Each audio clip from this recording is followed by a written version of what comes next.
है कि biology MD cat में हलवा है, इसको तो एंड पर करना और बाकी केमिस्ट्री और फिजिक्स पर फोकस करो। जस्ट देखो ऐसा कुछ भी नहीं है। और जो तुम लोगों से ये कह रहे हैं, अगर तुम्हारे फ्रेंड्स हैं या फिर कजन्स हैं और वो एमडी कैट देना चाह रही है, तो उसका मतलब 100% ये है कि वो तुम लोगों को गलत ट्रैक पर लेकर जा रहे हैं। तो इस वीडियो में तुम लोगों को रियलिटी बताने वाली हूँ कि MDCAT biology complete road map और आप इसमें फुल मार्क्स कैसे ऑब्टेन कर सकते हैं। तो first of all video start होने से पहले चैनल पर न्यू हो तो चैनल को सब्सक्राइब लाजमी करो और बेल आइकन को भी प्रेस कर लो, ठीक है। साथ लाइक भी ठोक दो एक, ठीक है।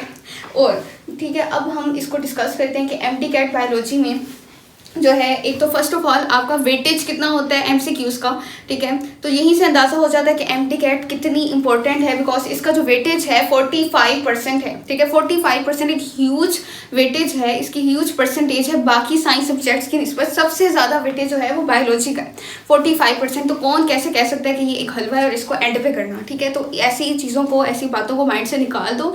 ये कोई हलवा नहीं है, ठीक है। और इसको करना है तो बिल्कुल स्टार्ट में करना है और इसको बिल्कुल भी इग्नोर नहीं करना, ठीक है। 45% इसका वेटेज है एंड एमसीक्यूज हैं जो वो हैं 81 एमसीक्यूज टोटल हैं। और उसके लिए जो टाइम मैं तुम लोगों को देना चाहती हूँ वो है जस्ट 50 मिनट्स। 50 मिनट्स अगर टाइम कम लग रहा है तो एएमसी वालों को देख लेना, तो ये टाइम भी बहुत ज़्यादा लगेगा। 50 मिनट्स इस वजह से बोल रही हूँ क्योंकि काफ़ी कैंडिडेट्स जो लास्ट ईयर थे उनके साथ यही हुआ था कि हमसे टाइम मैनेज नहीं हो पाया। हमें तो सारा कुछ आता था, प्रैक्टिस भी बहुत अच्छी की थी, बस टाइम मैनेजमेंट की वजह से हमारा रह गया, ठीक है।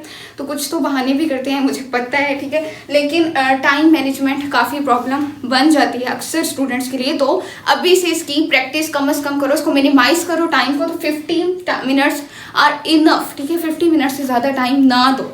उसके बाद मेजर मिस्टेक्स जो हैं बायोलॉजी एमडी कैट में वो भी डिस्कस कर लेते हैं। और इनमें से एक भी मिस्टेक ना करना अगर कंप्लीट इसको क्रैक करना चाहते हो, कंप्लीट मार्क्स ऑब्टेन करना चाहते हो, ठीक है।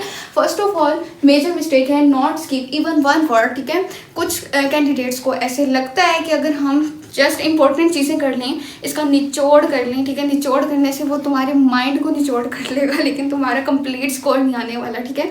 मीन्स के अगर आप कोई एक वर्ड भी ऐसा छोड़ रहे हो, जैसे कि कोई बैक्टीरिया का नेम है, कोई फंगस है, हो सकता है वही एमसीक्यूज बन के आ जाए तो एक नंबर कम हो सकता है और एक नंबर भी मेरिट में बहुत ज़्यादा इंपॉर्टेंस रखता है, ठीक है। तो कुछ भी स्किप ना करो, कंसेप्ट से पढ़ो, बेसिक से पढ़ो, तो वो चीज़ें वैसे ही मिनिमाइज लगेंगी, ज़्यादा नहीं लगेंगी। देन आपके पास है only human study and definitions, ठीक है। सिर्फ और सिर्फ ह्यूमन स्टडी मीन्स के सेकंड ईयर बायोलॉजी की तरफ मत रहो। काफ़ी कैंडिडेट्स को ये लगता है कि second year biology is much important than first year, ठीक है। आई नो फर्स्ट ईयर जो है उसमें ज़्यादातर ह्यूमंस के अकॉर्डिंग नहीं है, दूसरे एनिमल्स के अकॉर्डिंग है, ठीक है। लेकिन और सेकेंड ईयर उसमें ह्यूमंस के अकॉर्डिंग है। तो देखें आपका जो वेटेज है 45% है, तो इसका मतलब ये नहीं कि सारा कुछ ही सेकेंड ईयर से बनेगा, नहीं। तो फर्स्ट ईयर को भी उतनी इंपॉर्टेंस दो जितनी कि सेकेंड ईयर को दे रहे हो, ठीक है। देन आपके पास है सिर्फ डेफिनेशंस करना इनफ नहीं है, उसके कंसेप्ट और बेसिक को समझो, बेसिक को समझो। और टॉपर लेवल, डिफिकल्ट लेवल से तो कभी स्टार्ट ना करो। 3 लेवल्स होते हैं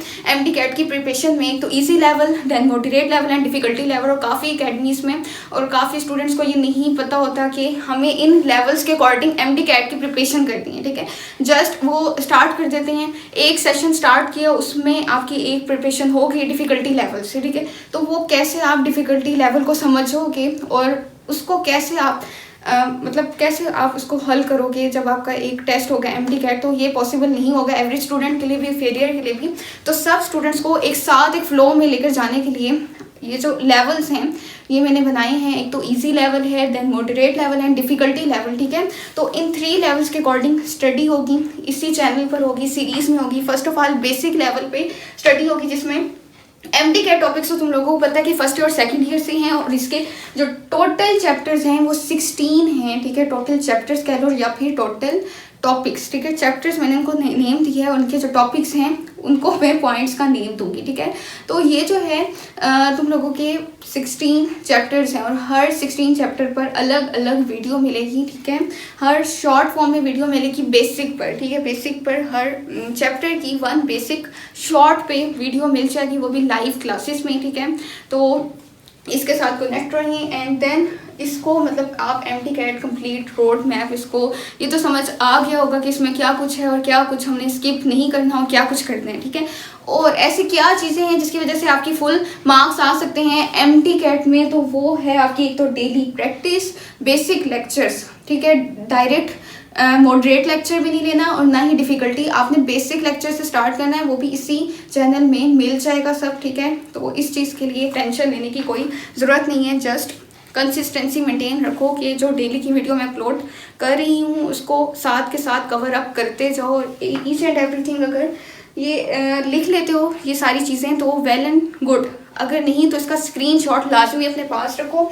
देन ठीक है, रिटन प्रैक्टिस भी इसमें लाजमी करो। रिटन प्रैक्टिस मतलब कि जैसे कि कुछ चीज़ें हैं बायोलॉजी में भी, जस्ट फिजिक्स में नहीं होती और ना ही केमिस्ट्री में, वो तो आपकी रिटन प्रैक्टिस ज़रूरी होती है, लेकिन बायोलॉजी में भी हैं। जैसे कि एक चैप्टर में आ जाता है lag face versus difference between log face, ठीक है। लैग फेस और लॉग फेस में डिफरेंस, तो इसके लिए प्रैक्टिस तो लाजमी करनी है आपने, रिटन प्रैक्टिस तो ऐसी चीज़ों के लिए ताकि वो आपके माइंड से कभी भी ना निकले। देन बायोलॉजी तुम लोगों से क्या चाहती है, वो यही चाहती है कि तुम लोग उसको इग्नोर ना करो, तुम लोग उसको हलवा ना समझो लॉजिकल रीजनिंग की तरह।